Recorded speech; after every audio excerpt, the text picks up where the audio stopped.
Roku is up 132% year to date. It is the fourth biggest position of the ARK ETF, and in this video, I am going to do an in-depth analysis by looking at the financials of the company, the balance sheet, and using my Excel spreadsheet to calculate the intrinsic value of the company. Starting with the financials, this company grew a lot during COVID as they are a streaming platform.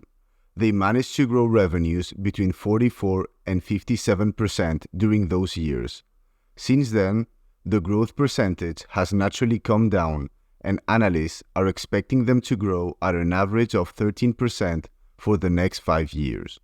Moreover, the streaming market is expected to grow at a compounded annual growth rate of 20% in the next 5 years. Moving on to profit, this is an unprofitable company that is expected to become profitable in 5 years, which is a long time.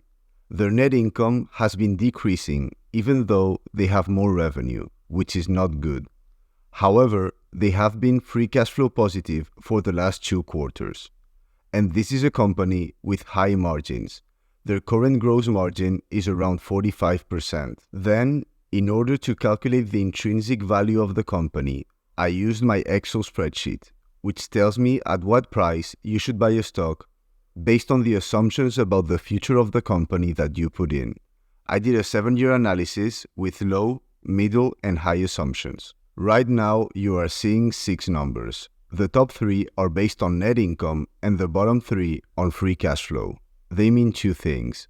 First, that in order to make the desired annual return that I have put in, you need to pay these prices. Second, that if the low assumptions occur, you're going to lose 3% every year.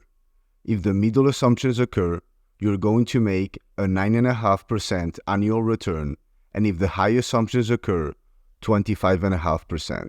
And I think my middle assumptions are reasonable, as I have the company growing at 13% annually, which is what analysts are expecting, with 12% profit margin and free cash flow margin.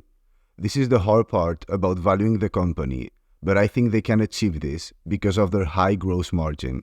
For example, Netflix has a gross margin of 39% and a profit margin of 13%.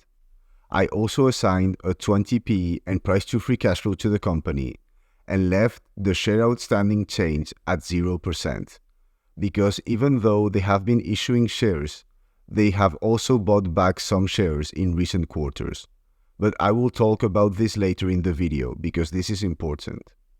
I am therefore interested in this company at around $68, which is the intrinsic value according to my middle assumptions. Regarding the balance sheet, this company has a near perfect balance sheet as they have $2 billion in cash and only $600 million in debt. Finally, let's take a look at the pros and cons of this company.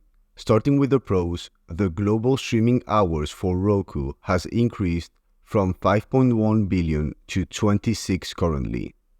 This is still a growing company regarding revenue and free cash flow. It is also in a sector that is growing. The balance sheet is almost perfect, and they are starting to show free cash flow. Moving on to the cons, the average revenue per user has decreased 5% year over year.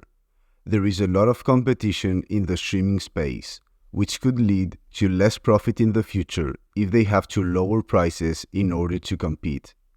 This is a high-risk company because although they are free cash flow positive, they are expected to get profitable in 5 years in terms of net income. They have also increased the number of shares outstanding. This decreases your ownership in the company. They had 104 million shares outstanding 5 years ago, and now they have 141. This means that if the company got 40% better fundamentally, you got no benefit. There is also a lot of volatility as you are seeing on the stock price chart. And the company doesn't look very cheap for such a high-risk investment. Because of these 6 cons, I am currently not interested in the company. I hope you enjoyed the analysis. Let me know what you think about this company in the comments, and I'll see you on the next one.